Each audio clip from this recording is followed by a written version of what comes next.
августе 1917 года шестой съезд партии большевиков принял резолюцию, в которой отмечал, что Россия падает в бездну окончательного экономического распада и гибели. Этот кризис сознательно усугублялся буржуазией, которая разваливала промышленность, стремясь любой ценой схватить революцию за горло и удушить ее. Десятки тысяч рабочих были выброшены на улицу. Разгул спекуляции охватил всю страну. Безудержно росли цены. Начинался голод. Полной мерой процесс разложения коснулся армии, полиции, министерств и ведомств. В прежнем своем качестве они оказались неспособными обеспечить функцию управления и защиты государства. Фактически прекратил свою деятельность и отдельный корпус пограничной стражи. Границы России в большинстве своем оказались открытыми.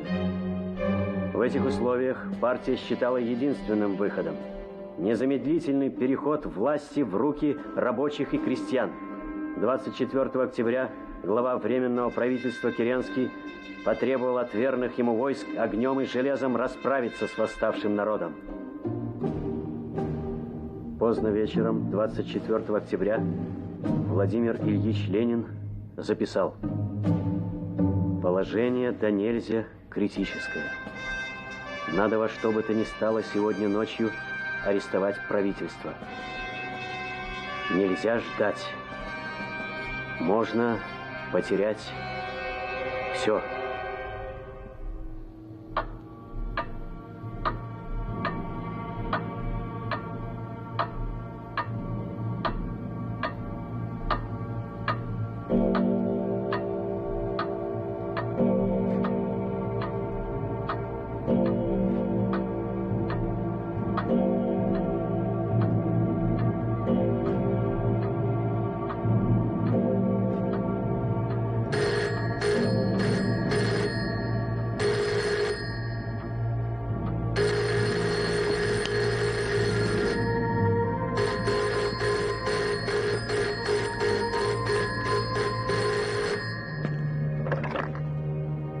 Здесь, Данович. Ваше высокоблагородие, это воскобойников беспокоит. Немедля пожалуйте в штаб, Владимир Алексеевич. Что случилось? Ты откуда телефонируешь? Плохо тебя слышу. Алло. Ваше высокобродие, я с ночи здесь. Приказано всех офицеров штаба незамедля оповестить. Радость у нас лопнуть можно. Говори толком, что случилось наконец, Воскобойников. Революция, ваше высокобродие. Наши зимние взяли! Ура! Какие наши? Ты что, Воскобойников, очумел? Алло! Черти что. Наши, ваши, ихние. Бедная Россия. Володя, ты позавтракаешь? Кавталина, поставь чай. Владимир Алексеевич уходит. Не до чая, мама. Я в корпус. Не волнуйся за меня. Буду тебе телефонировать. Угу, ну ладно.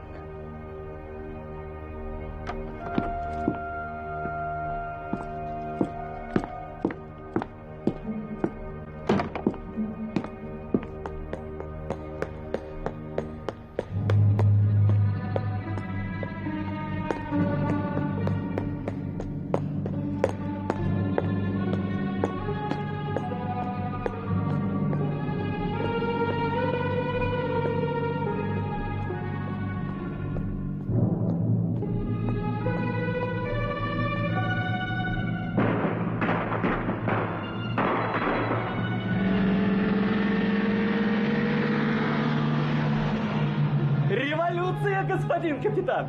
Вот так-то! Революция уже была. И она была дважды. Я не понимаю, кому понадобилось устраивать еще одну. Мальчишество какое.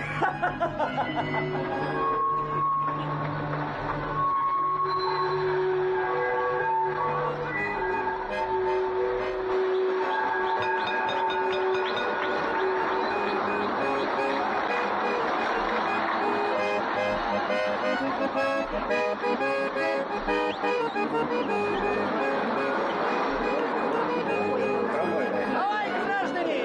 Давай, загружайся в первый трамвай свободы народа и всех угнетенных трудящихся масс. Вчера вы заснули при смердящем капитализме, а проснулись в Республике Советов. Временное правительство не сложено. Все министры, кровопийцы, все до одного. Сидят в казематах Петропавловки. Ура, граждане!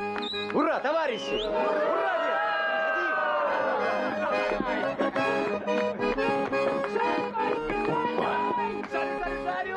Куда? Пропустите, унтер-офицер. Я тороплюсь на службу.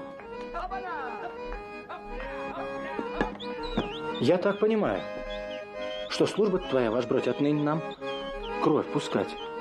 Или как? Братва! Братва, давай сюда контуру нащупал! Золотопогонник, братва!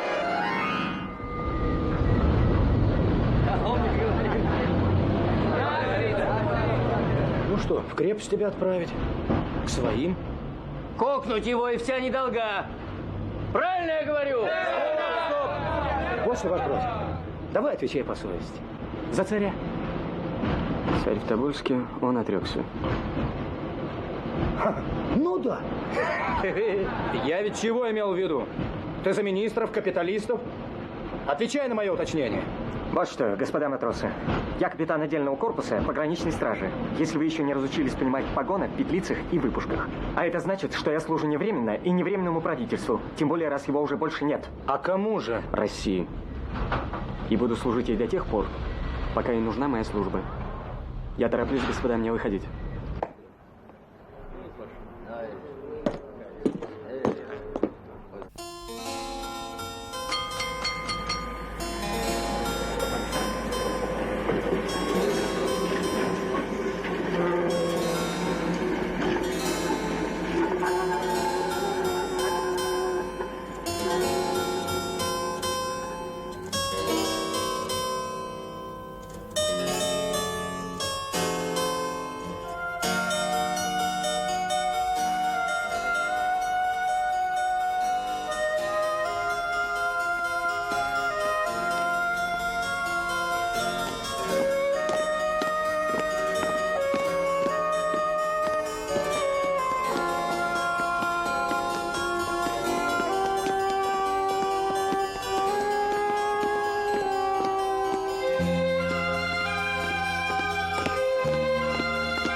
Беспокоюсь за папу.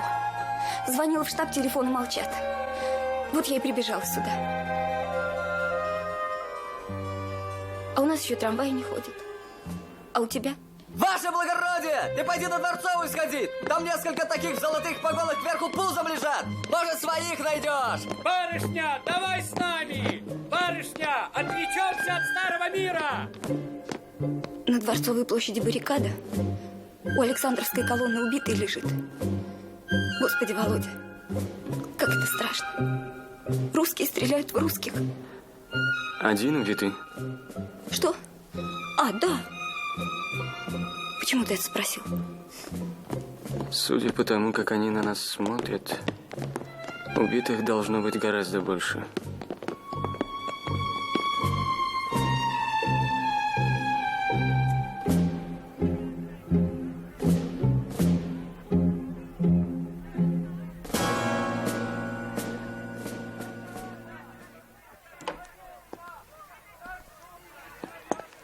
Папа, я чуть с ума не сошла от страха.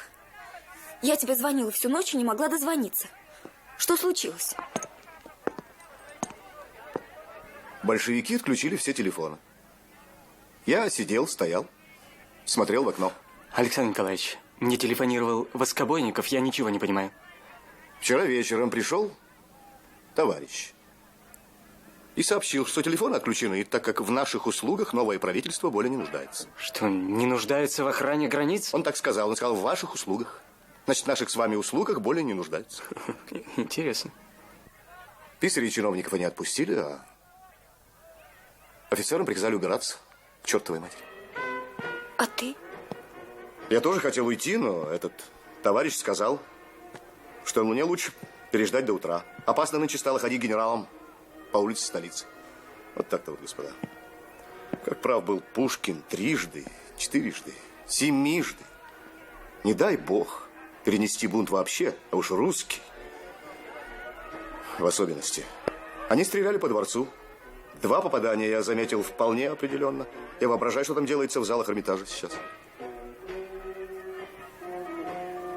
Что будем делать, Володя? Что делать? А ничего. Александр Николаевич, я и Нина любим друг друга. Что ты говоришь? Я и Нина любим друг друга.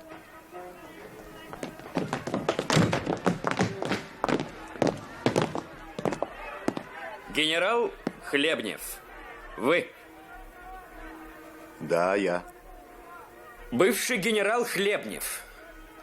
Еще вчера наш представитель объяснил вам, что Республика Советов провозгласила всеобщий мир, равенство и братство. А посему республика не нуждается в специальном полицейском аппарате охраны границ. Отныне границы упраздняются. И мы подадим в этом величественный пример остальному миру. Со вчерашнего дня все люди братья, и границы больше не нужны. Очистите помещение. Да, но... Без всяких «но». По плану здесь будет музей раскрепощенного быта. Простите, какого быта?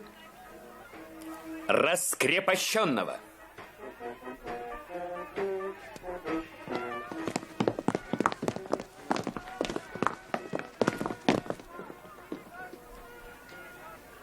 Александр Николаевич, нас перебили.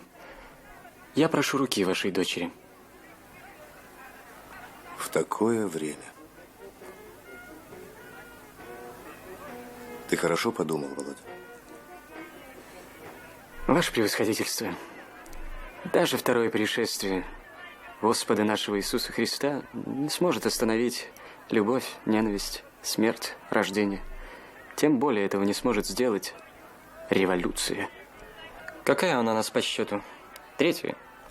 Но если наступит 4-я, 5-я, 6-я, всех не переждешь. Поэтому, я думаю, жить надо, наверное, и трудиться. Правда, теперь уже не знаю как. А отсиживаться по щелям – это удел тараканов. Благословите, Александр Николаевич.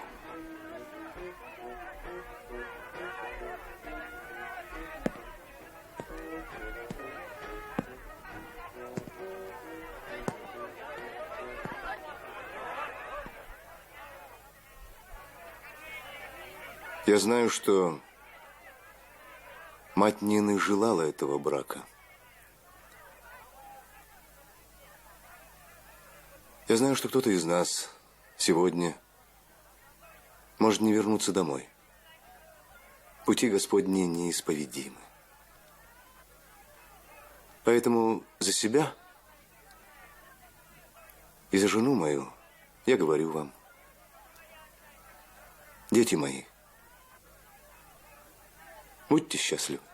Ты, боеси Бог наш, Бог ежемиловать и спасать, и Тебе славу воссылаем, со безначальным Твоим Отцем и всесвятым, и благим, и животворящим Твоим Духом, ныне и присно, и во веки веков.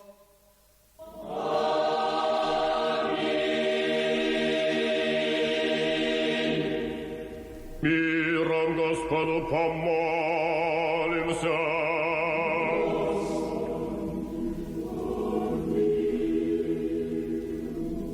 О свышнем мире и о спасении душ наших Господу помолимся.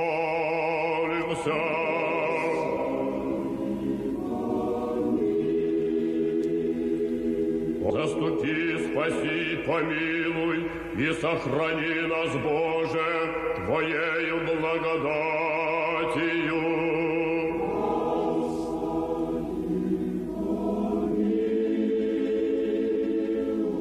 Пресвятую, пречистую, Преблагословенную, Ваше превосходительство, у собора толпа товарищей.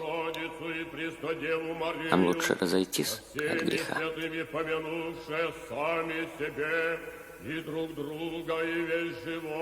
Будь что будет, голубчик. Что уж теперь?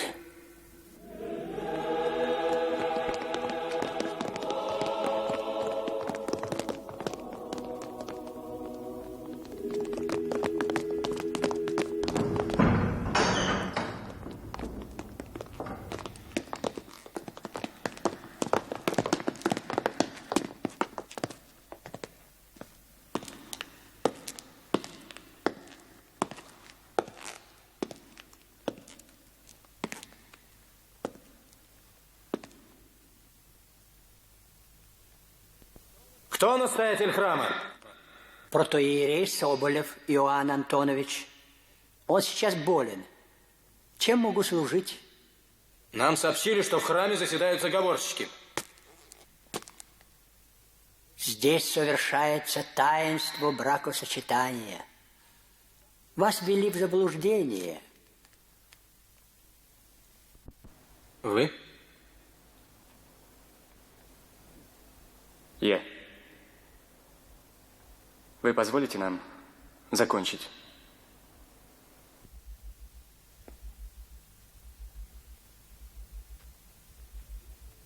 Ну что ж, от имени революционной советской власти поздравляю вас с законным вступлением в брак. Желаю счастья.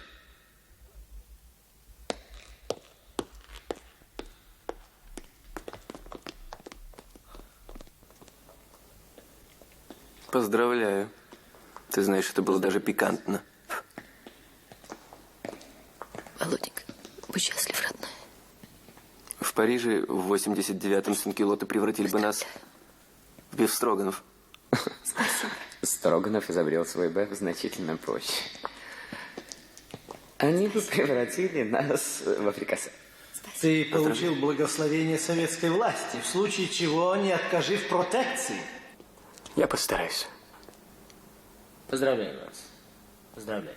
Желаю счастья.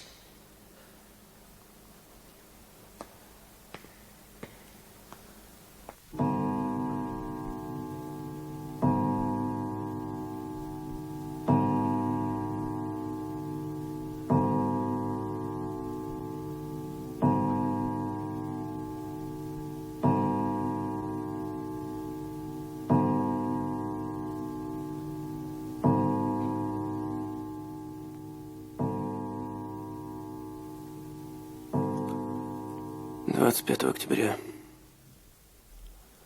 я понял нечто очень важное. Я услышал мелодию, господа. Что-что? Да, услышал. И слова.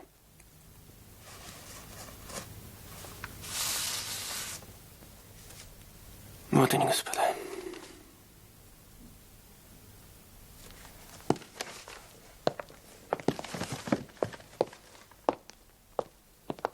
Перестаньте валять дурака. Нет, нет. Нет.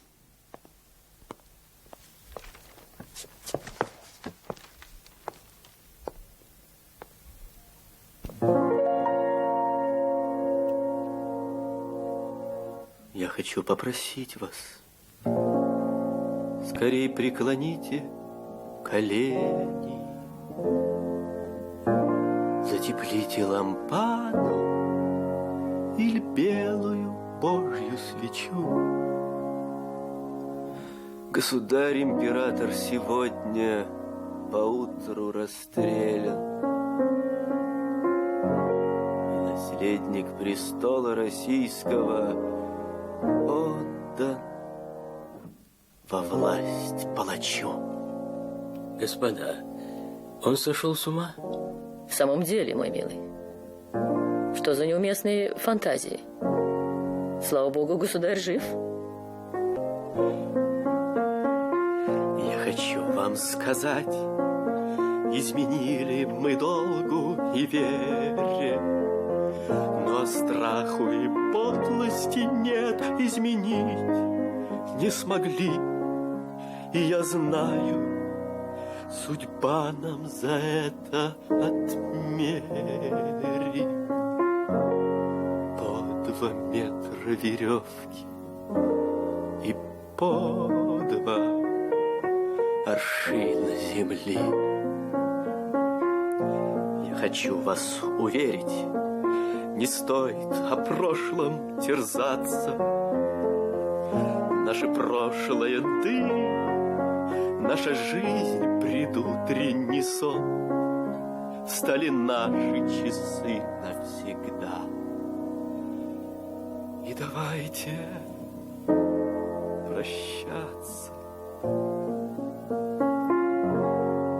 Господа офицеры, примите последний поклон. Господа, он прав. То, что случилось 25 октября, это не просто смена власти. Это катастрофа. Страшная. Мистическая, вселенская, если угодно. Да будет вам. Романовы убивали 300 лет. Ну и что это за трагедия, если теперь убьют их? Революция должна быть безжалостна к низвергнутым тиранам. Извольте взять свои слова обратно. Да бросьте вы. Я ведь фронтовой офицер, окопник.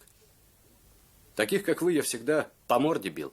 Не здесь. Господа. И не теперь, мой мальчик. Успокойтесь. Ах, Коля, вы просто душка.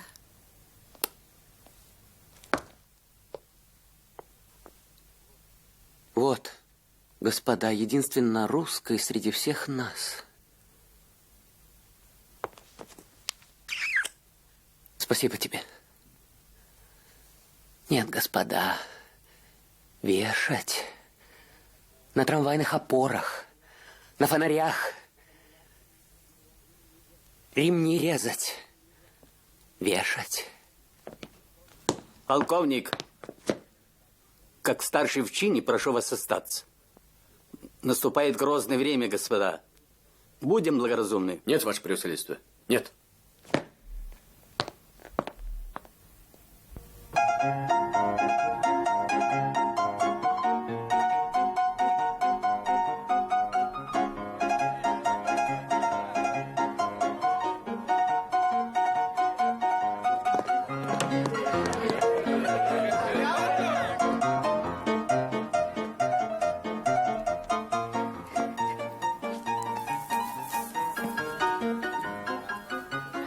Володя, что же теперь будет? Не знаю. Мне все равно.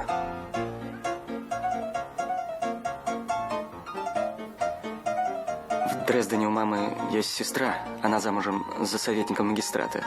Кажется, его фамилия Шванка. На первое время у нас будет хлеб, кров. Потом я найду работу. Володя, ты действительно хочешь, чтобы мы уехали? А ты чего хочешь? Я как ты по домострою.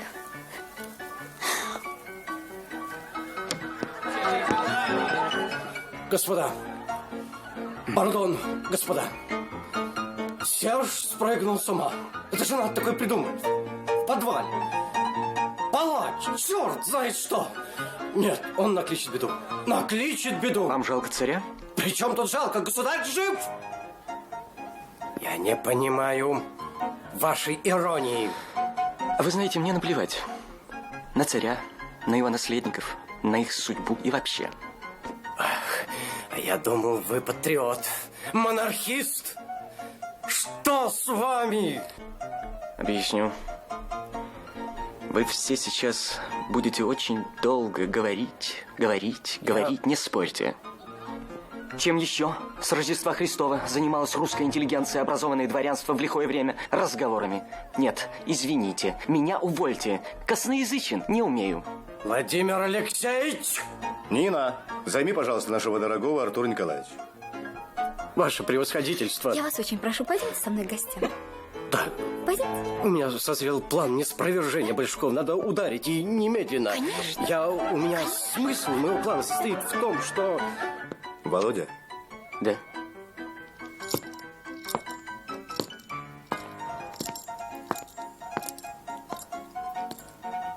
Что ты решил?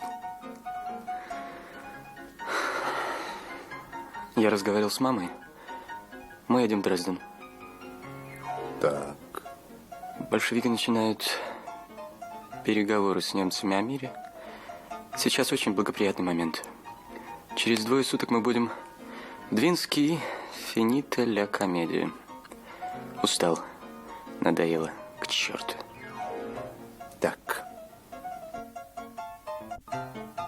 Ты все хорошо обдумал, не так ли? Володя, не перебивай, пожалуйста. Ты русский человек,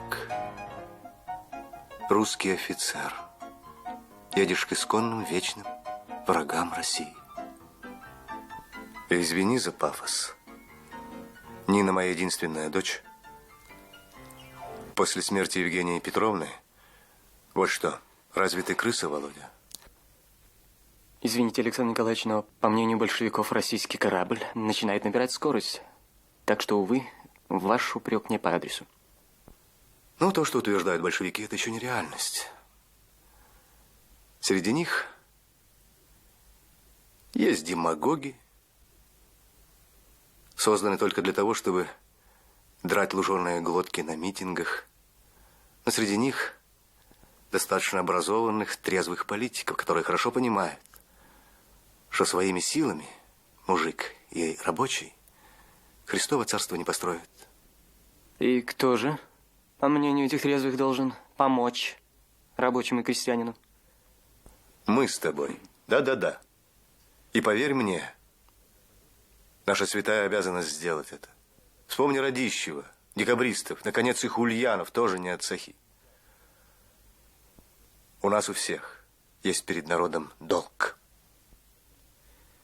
Большевики в конец разложили армию. Втягивают Россию в позорный мир. Натравливают сына на отца, брата на брата. Их вожди верой и правдой служат немцам. Вы же упрекаете меня в том, что я еду к этим самым немцам. Большевики же, по вашему мнению, правы. Правы, не знаю. Я пытался встать на их точку зрения. И знаешь, я с ужасом подумал, что направление моих мыслей сразу же сделалось невероятно радикальным. Но дело не в этом. Смута пройдет, Россия останется. А она татар и монголов пережила, которые жгли и насиловали ее. А ты подумал, Володя, что нас, дворян и прочих захребетников, едва ли 0,5% в России? Дармоедов и кровопийц, с этим не поспоришь. Да я не спорю. В конце концов, я же не навсегда уезжаю. Через полгода все в России будет по-прежнему. Я уверен. Все вернется на круги своя.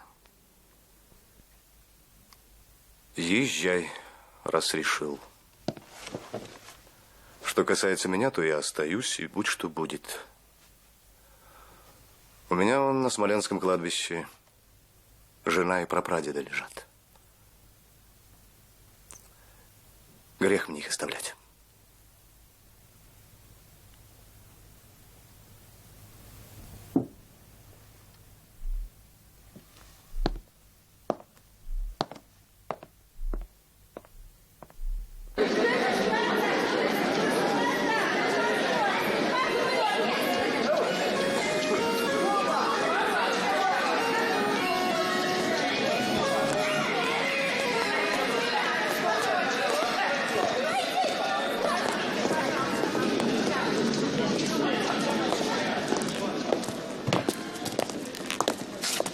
Побудьте здесь.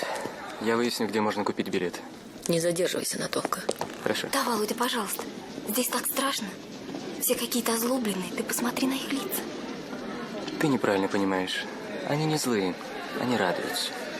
Просто сейчас все наоборот. Ужас. Не нравится мне его настроение. Мама, Он не хочет уезжать, вот и все. Ты его не понимаешь, Нинушка. Что значит не хочет? Расставаться с Россией не хочет, что же еще? Бог ты мой, да почему же расставаться? Побудем где здесь полгода, ну максимум год. Все уладится. Вернемся назад. И ты мир увидишь. Европу, Германию. Ты была в Дрезецкой галерее? Нет. Вот видишь, за один только взгляд на Сикстинскую Мадонну можно отдать полжизни. Мама, вы думаете, все будет по-прежнему? Уверена. Я даже Капитолину не рассчитала. Из этих мужиков один Ломоносов был учен. А из заводских, право, не знаю кто. Как может быть иначе? Все они пьют горькую, играют на гармошке. Как они смогут управлять государством? Так к кому же мне теперь обращаться? Не знаю, я билетами не торгую. А кто ими торгует? Не знаю, обратитесь в кассу. На кассе 2 доски, крест-накрест, вот так. Тогда ждите. Чего, простите? Поезда, который вам нужен, гражданин. Поезд подойдет, вы сядете в вагон и поедете. Без билета. Послушайте, а уж это как будет вам угодно. Покиньте помещение. У нас много дела, вы мешаете. Вы? Да, я. Уезжаете? Пытаюсь. Барышня! Барышня! Помогите с билетом по старой дружбе. Куда уезжаете? Дрезден.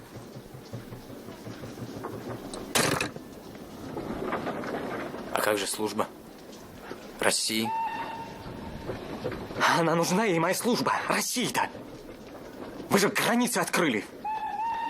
Деньги, билеты упразднили. Все люди для вас теперь братья, а немцы – лучшие друзья. Ну и... Будь здоров. Будьте здоровы. Проживем как-нибудь без вас. Ползи. Да я на брюхе отсюда поползу. 1000 верст проползу. Только чтобы ваших похабных физиономий больше никогда не видеть.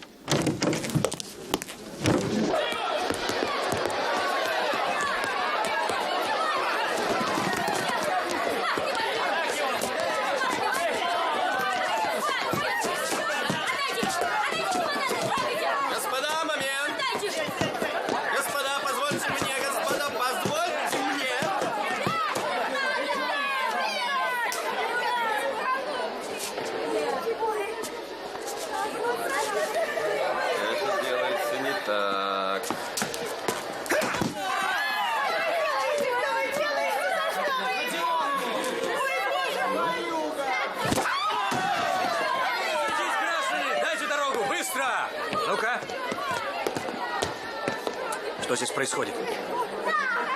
Гражданин. Я тебе не гражданин, а ваше высокоблагородие. Ты понял, болван? Арестовать обоих. Ладно, морячок, я погорячился. Приношу извинения. А ну, посторонись. За что били этого? Он украл у меня чемодан. По делам ему. Что там? Там? Белье. Открыть. Не дам. Открыть. Не дам! Не дам! Помогите! Не дам! Штык!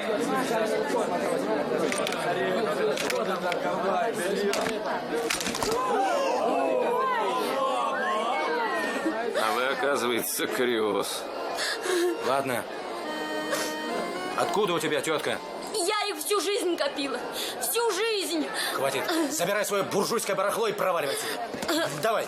Пропустите. Все равно деньги не сегодня, завтра мы отменим. Так что можешь ими свой галью наклеить. Ну а вы? Дайте советской власти честное слово. Вот ты. Не воровать у трудового народа. Но вы не драться. А у буржуев можно? Поговори у меня. Не буду, не буду. Слово офицера.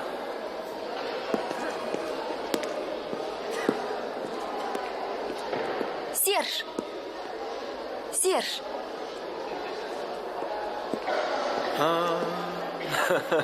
Вы какими судьбами здесь? Нина Александровна. Какой сюрприз, мадам. Мое почтение. Да вот, Уезжаю? Мы тоже. Володя пошел с билетами. Напрасно. Отменены. Так. Теперь у нас все общее, в том числе и поезда. Ух. А вы, я вижу, в деревню? Дрезден, а вы? Завидую.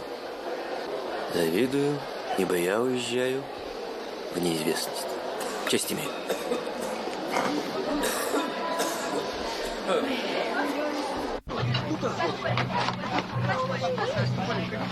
Софья! Софья, куда попал? Я за ним сюда!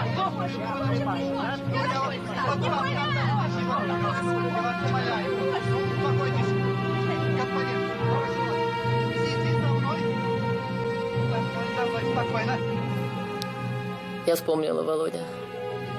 За 2 месяца до твоего рождения твой покойный отец отвез меня в Белую Русь. Быхов. Помнишь Быхов? Нет, мама. Быхов.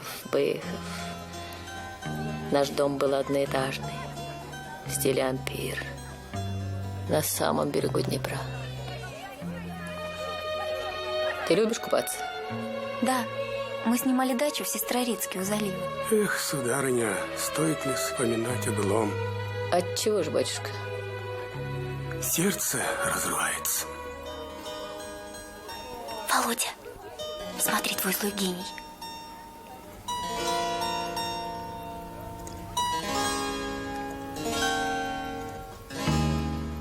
Я выйду покурю. Не опоздай. Не беспокойся. Ваше благородие, будьте добры. Это тот самый капитан. Я гляжу. Мы с вами просто одной ниточкой связаны. Куда я, туда и вы. Ниточка штука непрочная.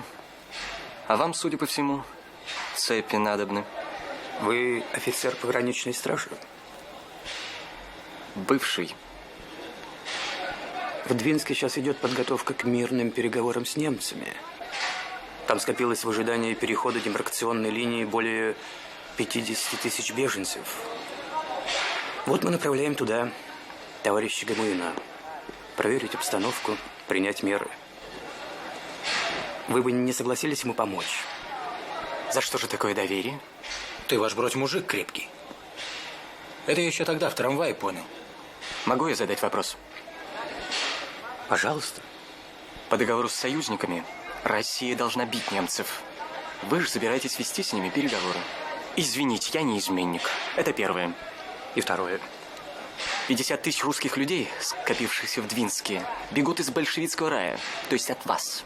Я тоже бегу. Почему же я должен менять свое решение и помогать вам? Так, еще есть вопрос? Достаточно. Ответа у вас все равно нет. Ответ есть. Воспримете вы его или нет, это ваше дело. Я вам вот что скажу. Обязательства перед союзниками имела императорская Россия. Мы, Россия советская, ответственности за царское правительство не несем. И второе. Из России бегут либо ее враги, либо одурманенные, растерявшиеся люди. То есть я?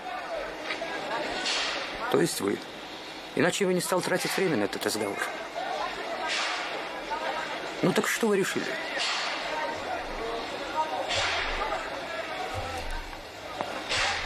А жаль.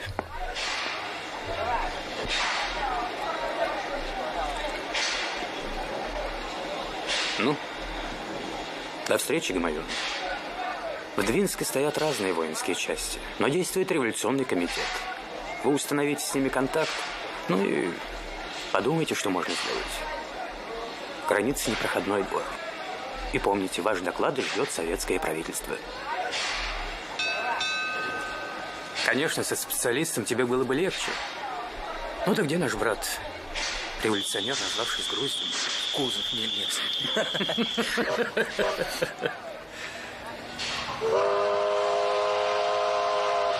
Всего доброго. Счастливо.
Справа.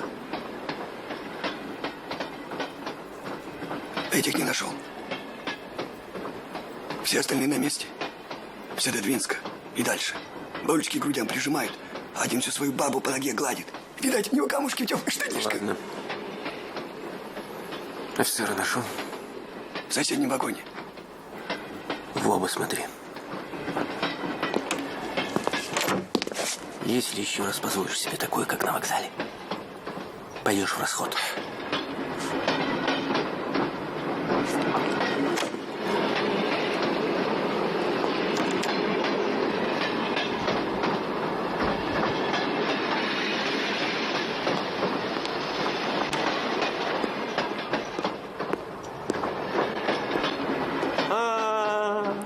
Володя! Сударыня, честь имею. Нина Александровна, Нина Александровна, с тех пор, как мы с вами виделись в последний раз, вы расцвели прелестно, неподражаемо, и это вам известно. Я думаю, какая несправедливость.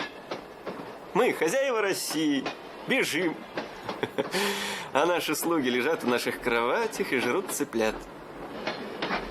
Гюго! 93-й год.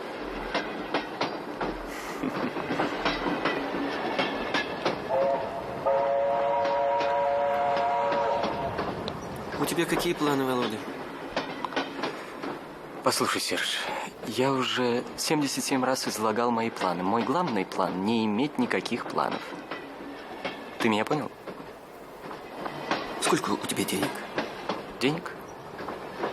Ну, 1500, наверное. Ну, не трудись считать. Царские. Других пока нет. Ну, вот именно. Пока. Ну, а золото у тебя имеется? Серж прав. Советы в любую минуту могут вести свои революционные деньги. Ты на нашим бумажкам тьфу цена.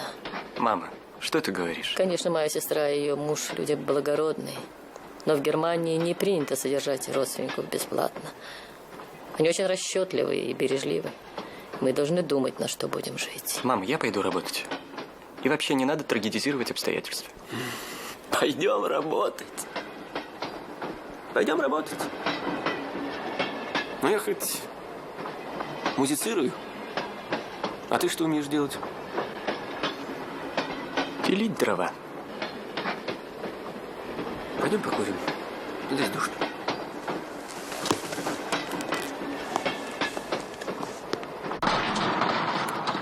У меня на первый случай есть хотя бы это. Ты же, Владимир, станешь нищим и сдохнешь с голоду. Твоя мать права. Этот фриц из Дрездена в лучшем случае похоронит тебя за свой счет. И то сомневаюсь. Ты о женщинах подумал? Через полгода, год, все это кончится. И мы вернемся. Боже мой.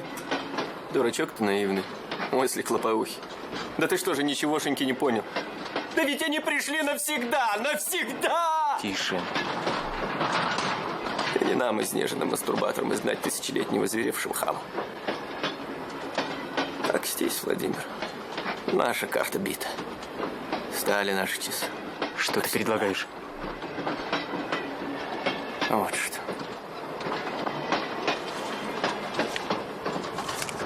Знаешь, кто это? Не имею чести. Я сейчас объясню. Это Ян Рейман. Это Эрих Бурхард. Это Николай Линден. Золото, серебро, драгоценные камни. Это то же самое. И так далее. 3 немца, 2 инородца, что значительно облегчает мое душевное состояние. Ненавижу ни тех, ни других. Все понял? Нет. Это ювелиры-торговцы. Они едут все в этом поезде. Я уверен, что все барахло они везут с собой. И ты мне предлагаешь? Да. Оружие у тебя имеется? Подлец. Я не бью тебя по лицу только потому, что ты не сможешь прислать мне своих секундантов. Убирайся. Если ты попытаешься меня выдать... Я тебя не боюсь. Ты не понял. Ты не понял. В поезде мои люди, они предупреждены. Если ты попытаешься меня выдать, твою жену и мать убьют.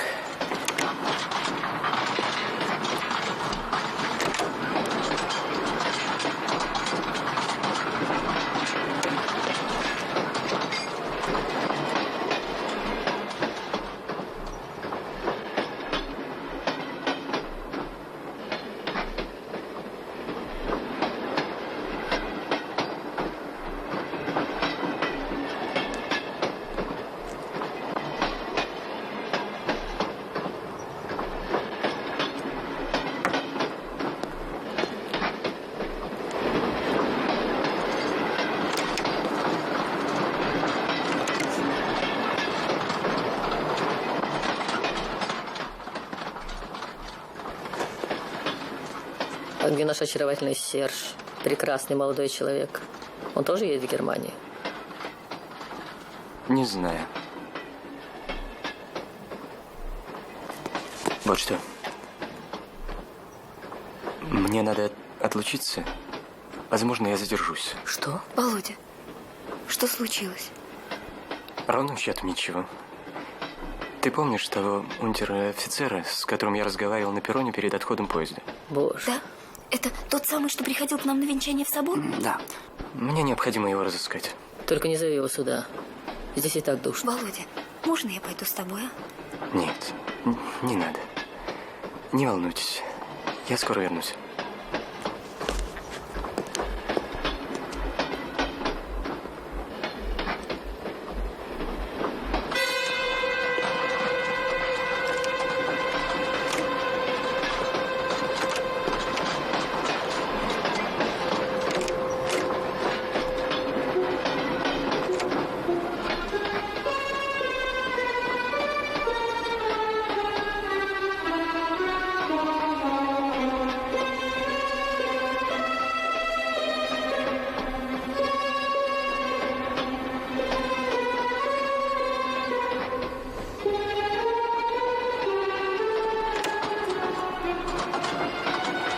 Ты куда направился?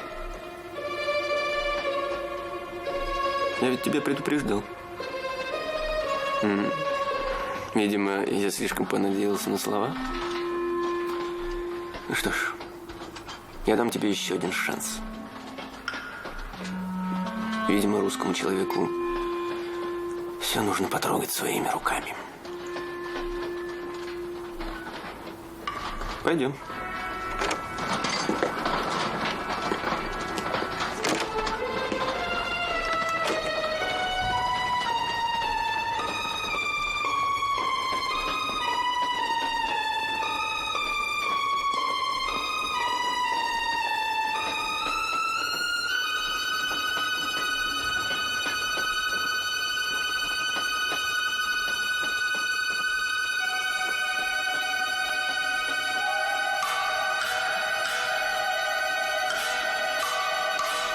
Bonjour, monsieur. Мадам. Заходи, Володя.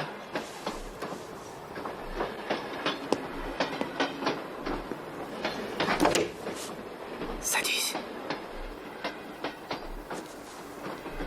Ваша фамилия Линден. Зовут вас Николай. Да. Чем могу служить? Мне кажется, ваш мальчик неудобно сидит. Ему мешает саквояж. Дайте-ка мне его сюда. Поторопитесь. У нас мало времени.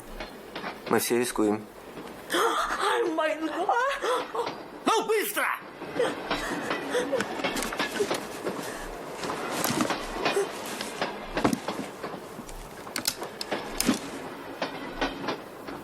Ты видел? Ты понял? Ты понял, что я предлагаю тебе настоящее дело? А? Ах ты, мать честная.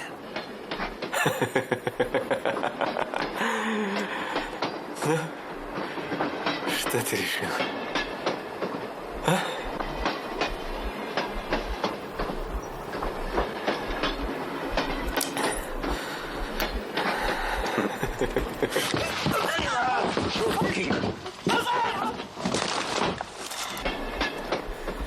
Глупо. Очень глупо. Всем хватило бы на всю жизнь. Еще лет 50 могли бы в шампанском купаться. Барин сапожнику сапоги заказал. Приходит вечером, а сапожник ему белые тапочки подает. Барин стал ругаться, сапожник улыбается. А поутру барин помер. Не понял. Почитай графа Льва Толстого, поймешь. И прими мой совет, тебе лучше на ближайшей станции сойти. И еще, убери отсюда своих скотов. Не пожалеешь? Не испытывай мое терпение. Володя.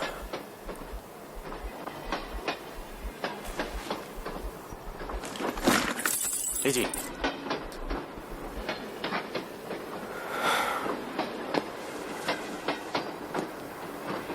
Excusez-moi.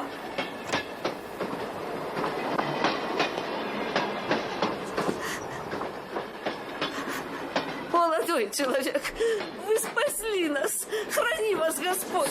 Сколько я вам должен? Папа. Лисин. Молодой человек совершил определенную работу и заслужил вознаграждение. Вот я и спрашиваю, сколько? Сколько?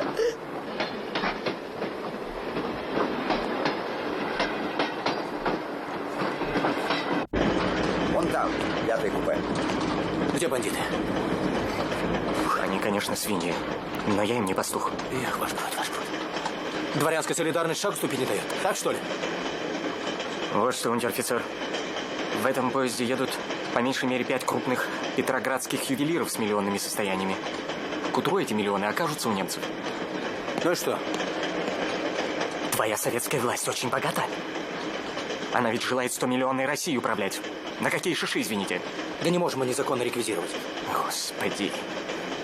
Да не вы ли на каждом перекрестке кричите, что тысячелетиями эксплуататоры, кровопийцы обирали простой народ? Я что тебе предлагаю? Это золото в собственный карман, что ли, положить? Не знаю. Да не было мне таких указаний. С товарищами надо посоветоваться. Советуйся. Черт с тобой. Ты в Двинск зачем едешь? Насчет границы. И вообще. Вообще. Между прочим, граница существует и для того, чтобы не давать преступникам увозить ценности. Что с тобой говорить? Сами все поймете. Ишь ты. Дай бог, не поздно бы. Ишь ты, ваш бродь, агитируешь за народ. Сам-то что делаешь? Бежишь?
Господи, ну это же ужасно.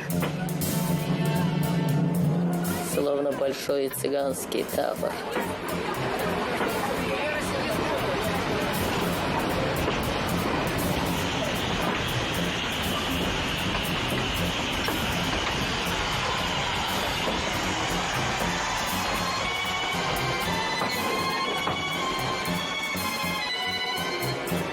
Я надеюсь, Вова, что в этом городе есть хоть одна приличная гостиница. Я узнаю.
Извините, а почему здесь такая большая толпа? Вы чего ждете? Большевики ведут переговоры с тевтонами о принципе перехода границы. И что? Ну, пока не пущают. Офицер? А в Петрограде уже не носит погон?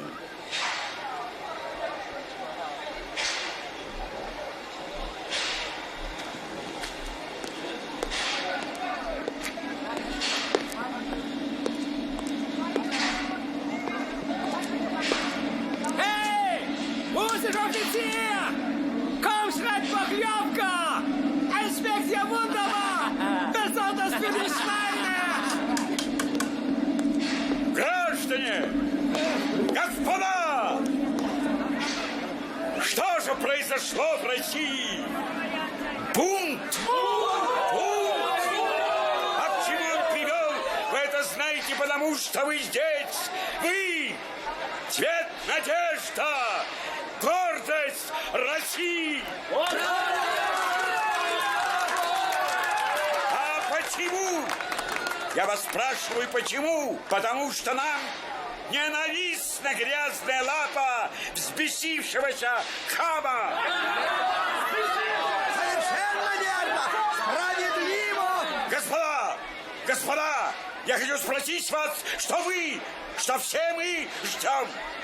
Милости колбасников с той стороны! И соизволения наших вчерашних холопов? Нет! Нет! Я 1000 раз говорю нет, и тем, и этим. Нет! Я столбовой дворянин Макроусов. Я могу пойти куда хочу, куда мне надо. Потому что я свободный человек.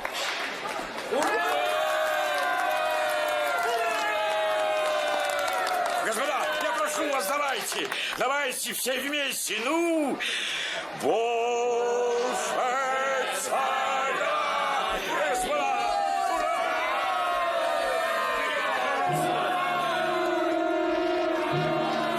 вперед, ура!